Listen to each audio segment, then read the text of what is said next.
예수님께서 왜 죽으셔야 되는가? 어제 말씀을 나눴는데요. 우리가 십자가 지심의 의미가 어떤 것인가? 십자가 지심의 의미. 우리 인류에 있어서 가장 큰 기적 중에 하나가 주님이 하나님이신 그분이 이 땅에 친히 오신 것. 우리가 성육신, 여기에 대한 말씀을 나눴습니다. 그런데 성육신 하신 그분께서 요한복음 19장 28절에서 30절 말씀 보니까 이 모든 말씀이 응하연 줄 아시고 십자가를 지시면서 뭐라고 말씀하셨냐면 다 이루었다 말씀하셨어요. 다 이루었다.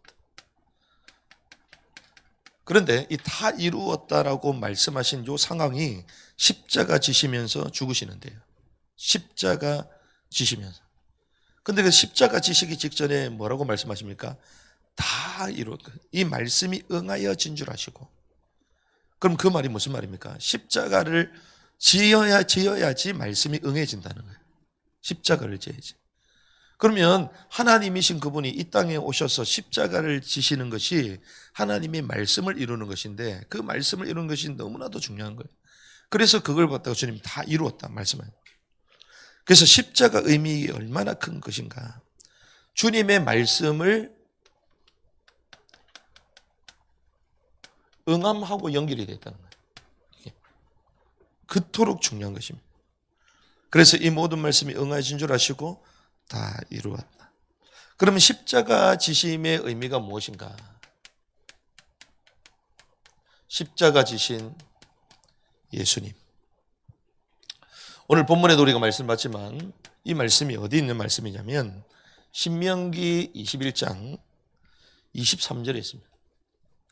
나무에 달린 자는 저주받은 자냐. 나무에 달린 자가 저주받은 자다. 성경은 그렇게 말하고 있습니다. 그 몸을 밤새도록 나무 위에 두지 말고 반드시 그날에 그를 묻어서 주 내 하나님께서 네게 상속제사로 주시는 땅을 더럽히지 말지니라. 나무에 달린 자는 하나님께 저주를 받은 자다.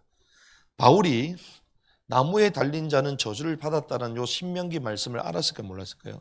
너무나도 잘 알았습니다.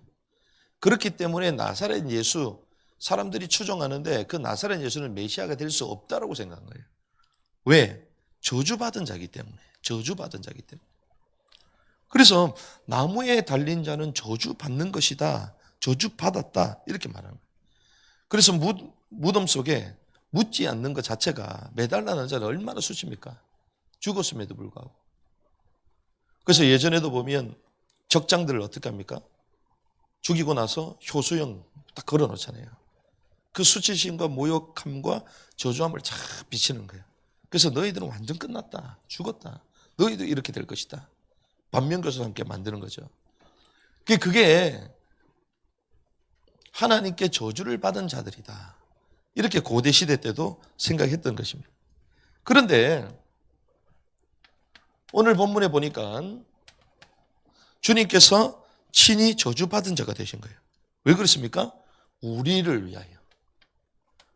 위하여 저주받은 자가.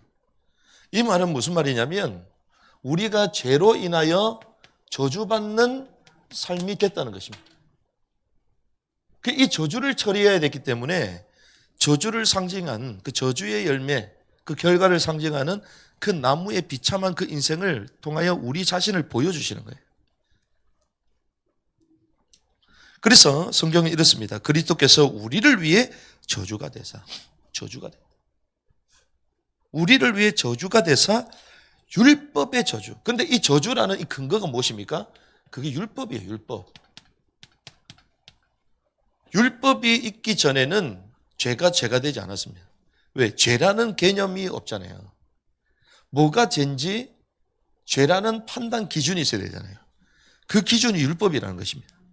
그래서 율법을 통해서 우리가 율법을 지켜야 할 때 죄인이 되고 저주를 받는데 그 율법의 저주가 주님이 친히 되셨다는 거예요. 그래서 우리를 구속하셨다. 나무에 달리는 모든 자는 저주를 받았기 때문이다. 죄의 삭은 무엇입니까? 사망입니다. 죄의 삭은 사망이에요. 사망으로 말미암아 우리에게 뭐가 따르죠? 형벌이 따릅니다. 우리 삶 자체가 지금 사는 것뿐만 아니라 영원 마지막까지 저주 가운데 있는 거예요. 그래서 주님이 친히 저주가 되사, 나무에 달린 자마다 저주라고 말했는데 저주가 되사 우리 모든 저주의 문제 해결하셨다는 것입니다. 히브리서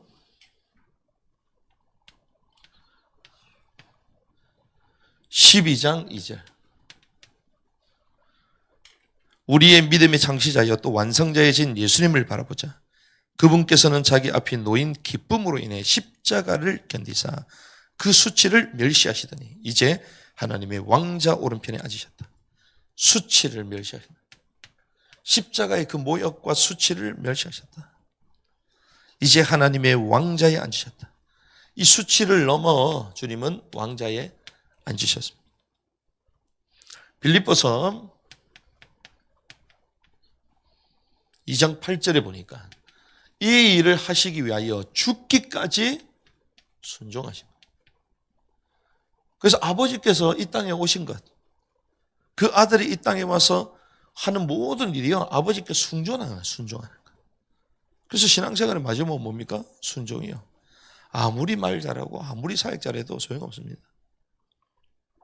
아무리 대단한 열매가 많아도 순종하지 않는 사람은 의미가 없어요. 아무리 능력 있고 뛰어나도 순종하지 않는다? 의미가 없습니다. 그 신앙생활 하나님 요구하시는 뭐예요? 순종. 그 순종하기 위해 뭐가 있어야 되죠? 믿음이 있어야 되죠. 믿음이 없는데 어떻게 순종을 합니까? 그러니 날마다 억지로 하는 거예요. 억지로. 그러니 성경에서는 이렇게 말씀하시는 겁니다.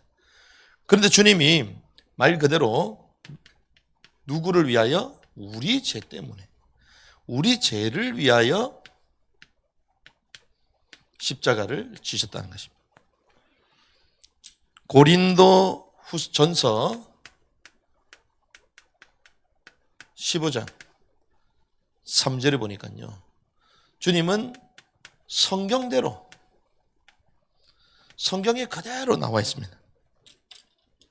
내가 또한 받은 것을 무엇보다 너희 먼저에게 전했네. 곧 그것은 성경 기록대로 그리스도께서 우리의 죄들로 인하여 죽으셨다. 우리의 죄들로 인하여. 로마서 4장 25절.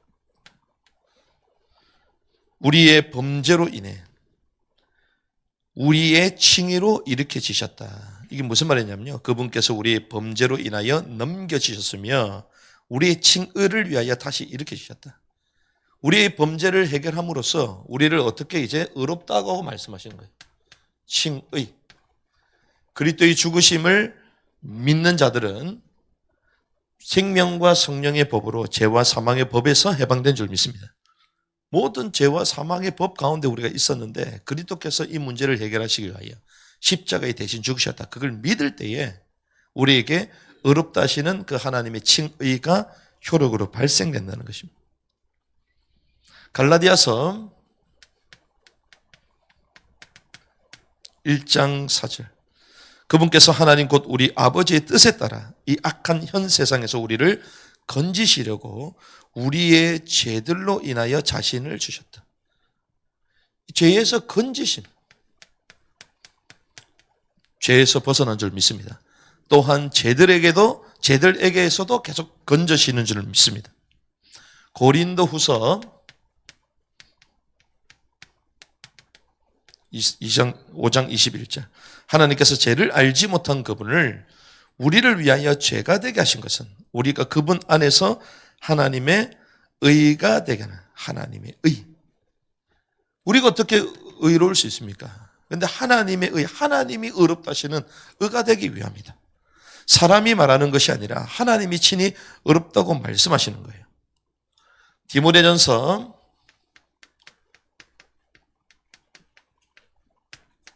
2장 6절. 그분께서 정하신 때에 증언을 받기 위해 모든 사람을 위한 대속물로 자신을 주셨다. 모든 사람들이 그 일에 대해서 이제 증언을 한다는 거예요. 그래서 주님이 친히 대속물로. 베드로전서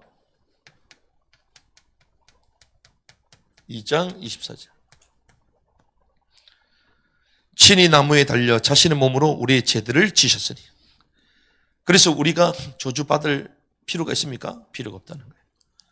이것은 죄들에 대하여 죽은 우리가 살아서 의에 이르게 하려 하십니다. 이미 죽었던 우리인데 주님은 우리를 살아서 의에 이르도록, 살아서. 그분께서 채찍에 맞음으로 너희가 고침을 받았다. 그래서 우리가 하나님이 최종적으로 원하시는 하나님의 왕국은 에덴 동산을 회복하는 거다. 우리 그렇게 말하잖아요. 근데 사실은 그거보다 한 단계 더 높습니다. 왜 그렇습니까? 우리가 죄로 말미암아 죽었던 우리를 주님께서 살리셨잖아요. 우리에게 영생을 주셨잖아요. 영원한 생명, 영원한 생명. 조예의 생명을 주셨잖아요. 그런데 에덴 동산에 있었던 범죄하기 이전에 아담에게는 조예의 생명이 없었습니다. 피조물의 생명, 피조물의 생명. 그렇죠. 피조물의 생명. 죄 범죄하고 난 이후에 주님이 영원한 생명을 주셨잖아요. 영생, 조예의 생명. 피조물의 생명은 죽었던 우리를 살리는 하나님의 생명으로 주신 거예요. 그래서 이번에 워킹 바이블 말한 것도 바로 그겁니다. 이제 하나님의 아들들이 나타나는, 성경 말하고 있잖아요. 우리는 상속자다. 우리의 영적인 변화가 영화에까지 이르는 단계다. 그렇게 말하는 것입니다. 그래서 주님 우리에게 뭐부터요? 죄로 인하여 죽었던 우리를 먼저 살리신 것이에요. 십자가를 지심으로. 그래서 이 십자가를 담당하는 자만이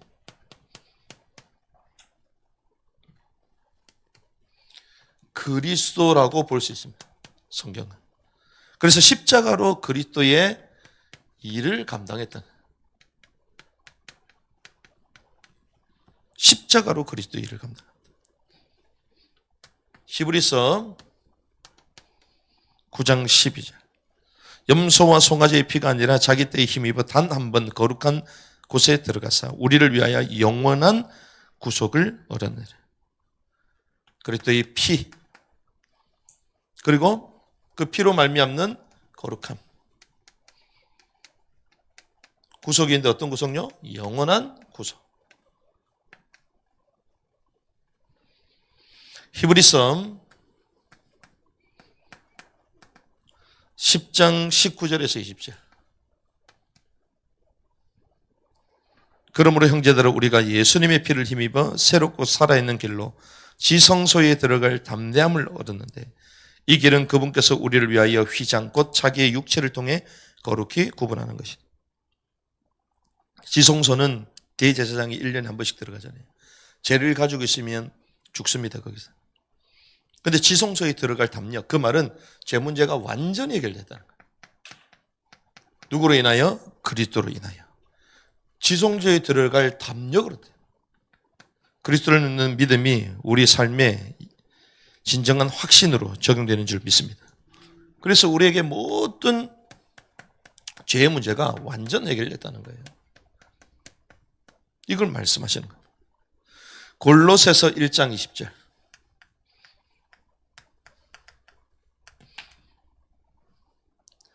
그분의 십자가의 피를 통해 화평을 이루사 그분으로 말미암아 모든 것들이 즉 내게 말하노니 그분으로 말미암아 땅에 있는 것이나 하늘에 있는 자신과 화해하게 하신다. 이 말은 화평케 하신다. 왜 그렇습니까? 그분은 우리에게 화목 제물이 되시기 때문에. 로마서 8장 3절에서 4절. 율법이 육신으로 말미암아 연약하여 능히 하지 못하는 것을 하나님께서는 하셨나니 곧 자신의 아들을 죄 있는 육신의 모양으로 보내사 또 죄로 인하여 육신 안에서 죄를 정죄하셨느니라. 이것은 육신을 따라 걷지 아니하고 성령을 따라 걷는 우리 안에서 율법의 의의가 성취되게 하려 합니다. 우리가 육신이 연약하여 율법의 요구를 이룰 수가 없다는 거예요. 그런데 누구는 하신다? 하나님은 하실 수 있다. 율법의 요구를 이룰 수 있는 분은 하나님밖에 없어요. 그래서 율법이 우리를 구원케 할 수 없는 것입니다. 율법 말씀이 얼마나 좋아도 그 말씀이 우리를 살릴 수가 없어요. 그 율법이. 그래서 율법의 실체 대신 누굴 바라보라? 그리스도를 바라보라. 그래서 율법은 계속 우리를 정죄합니다. 율법은. 그렇기 때문에 율법은 우리를 누구에게 인도합니까? 그리스도께 인도하는 몽학 선생이라는 거예요. 그래서 하나님은 하시나니. 그래서 우리를 의롭다 하시는 거예요. 왜? 율법의 요구를 주님께서 다 이루셨기 때문에. 율법의 요구를 다. 율법에서 분명히 말했습니다. 나무에 달린 자는 저주를 받는다. 이 저주, 그런데 이 저주의 문제 해결하기 위하여 죄 없으신 분이 오셔서 이 저주 나무에 달려서 저주를 받아야 된다. 그런데 그분이 누구냐? 하나님이시고 직접 그 일을 했다. 율법의 요구를 잃어버린 거예요. 그러니 우리가 나무에 매달릴 필요가 없다는 거예요. 할 수도 없고. 그런데 하나님께서 그 율법의 요구를 다 이뤘다는 것입니다. 그런데 죽었다고 생각했는데 그분이 죽었습니까? 아니요. 사도행전 2장 36절에 보니까 죽었다고 생각했는데 그게 아니라 십자가에 못 박힌 이 동일한 예수님을 하나님께서 주와 그리스도로 삼으셨다. 우리 주로 삼으셨다. 주인. 그리고 뭐로 삼으셨다고요? 그리스도로 삼으셨다. 누가? 하나님께서. 구약에 예언되었던 그 메시아가 예수, 나사렛 예수, 십자가에 못 박힌 예수가 하나님이요. 그분이 우리의 주요, 우리의 그리스도다. 주님이 친히 말씀하셨다는 것입니다. 사도행전 4장 10절. 그래서 너희 모두와 이스라엘 온 백성은 이것을 알라. 곧 너희가 십자가에 못 박고 하나님께서 죽은 자들로부터 살리신 나사렛 예수 그리스도의 이름으로 말미암아 곧 그분으로 말미암아 이 사람이 온전하게 너희에게 서 있는 것이다. 누굴 얘기합니까? 나사렛 예수. 나사렛 예수 그리스도의 이름으로 일어나 걸으라 했던 안전뱅이가 여기 있는 거예요. 안전뱅이가 어떻게 해요? 회복이 됐습니다. 이 말은 운명에서 벗어났다는 거예요. 나면서부터 안전뱅이가. 나면서부터 무슨 잘못이 있길래 안전뱅이로 태어납니까? 그럼 뭘 얘기합니까? 창세기 3장. 죄로 말미암아 우리 인생이 그렇게 살 수밖에 없다는 거예요. 저주 가운데 있는 인생을 말해요. 운명에 갈리는 인생. 그러면 육신이 무너지면 뭐가 무너지죠? 마음, 생각 다 무너집니다. 삶 다 무너져요. 정신 다 무너져요. 마음의 문제, 육신의 문제, 삶의 문제, 이게 뭐예요? 운명에 걸려있는 인생을 말하는 거예요. 그런데 예수 그리스도의 이름으로 일어나게 했다. 그 일의 증인이라는 것입니다. 그래서 여러분들이 나사렛 예수 이름으로 운명, 육신, 마음, 모든 삶의 문제 해결받는 은혜가 있길 바랍니다. 이 그리스도를 딱 붙잡아야 되는 거예요. 그래서 우리가 오늘 말씀을 정리하면서 주님께서 주는 구속사역의 완전한 승리가 십자가다. 그래서 테텔레스타이 다 이루었다 말씀해요. 다 이루었다. 영의 완전한 구원을 이루신 줄 믿습니다. 십자가에서 다 이룬 거예요. 다 이루었다. 다시는 종의 멍에를 맬 수 없습니다. 다 이루었다. 그래서 우리는 날마다 무엇을 바라봐야 돼요? 십자가를 바라. 날마다 십자가. 그래서 광야에서 죽어가는 사람들이 뭘 바라보면 삽니까? 놋뱀을 바라보면. 광야에서 인자도 높이 들리라 할지다. 성경이 말하고 있잖아요. 무엇을 얘기합니까? 그리스도를 말하는 거예요. 우리 인생, 광야 같은 인생에 뭘 바라봅니까?